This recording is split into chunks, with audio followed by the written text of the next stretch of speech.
মিঠুন চক্রবর্তীর একটা ছবি দেখছিলাম, একটা আচ্ছা। ডায়লগ ছিল, সালাম মারবো এখানে হ্যাঁ লাস্ট পর্বে শ্মশানে। শ্মশানে। আমাদের আজকের ভিডিওটা অনেকটা এরকম।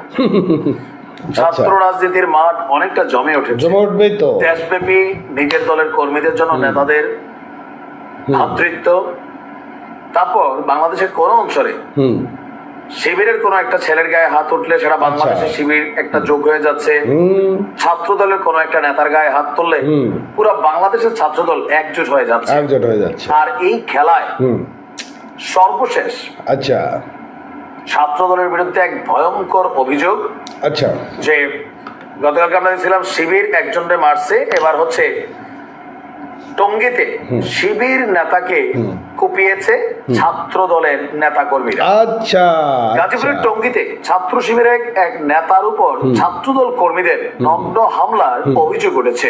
ওকে। বলা হচ্ছে যে খুলনা প্রকৌশল এবং প্রযুক্তি বিশ্ববিদ্যালয় মানে কুয়েটের ঘটনা নিয়ে কিন্তু সারা বাংলাদেশে একের পর এক ঘটনা ঘটছে।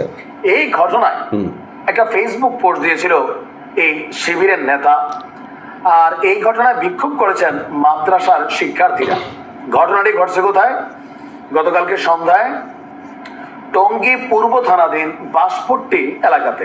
আচ্ছা। আহত শিক্ষার্থীর নাম ফজলে রাব্বি, তিনি আচ্ছা তামিরুল মিল্লাত কওমি মাদ্রাসার আলিম দ্বিতীয় বর্ষের বিজ্ঞান বিভাগের ছাত্র এবং মাদ্রাসাটির একটি ওয়ার্ডের ছাত্র শিবিরের সভাপতি।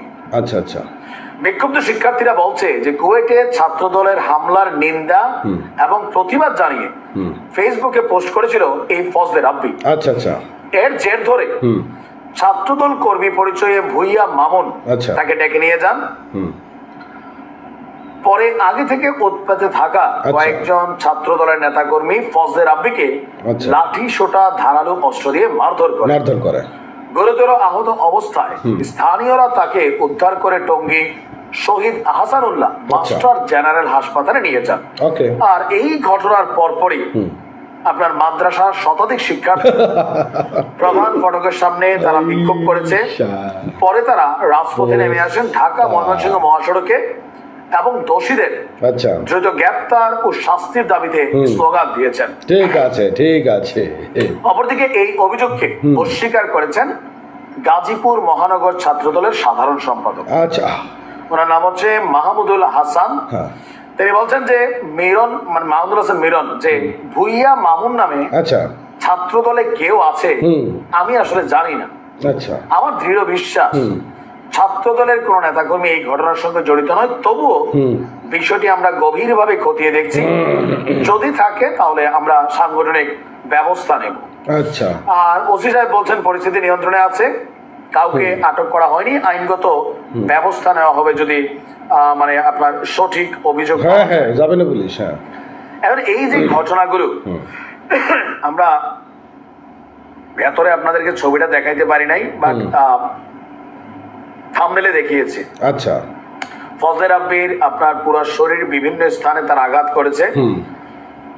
আর এখানে তার পোস্ট ছিল যে কুয়েট থেকে চোখ ফেরাতে সিলেটের ঘটনায় ছাত্র শিবিরকে জড়িয়ে অব্যাহত মিথ্যাচারের পর এবার তামিরুল মিল্লাতের শিবিরের ওয়ার্ড সভাপতিকে কুপিয়েছে ছাত্রদল। কে লিখেছেন? সাদিক কায়েম।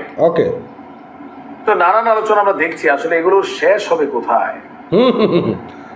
সাদিকের বক্তব্য যে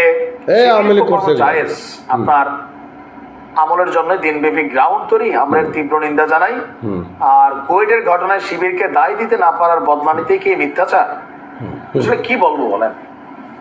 দেখেন যেটা ভালো মনে করেন, ভালো থাকুন। কবে যেন না বসে পড়ে যে আওয়ামী লীগ করছে এগুলান, ছাত্রলীগ করছে এগুলান, নিষিদ্ধ করা হোক, আবার দ্বিতীয়বারের মতো নিষিদ্ধ করা হোক।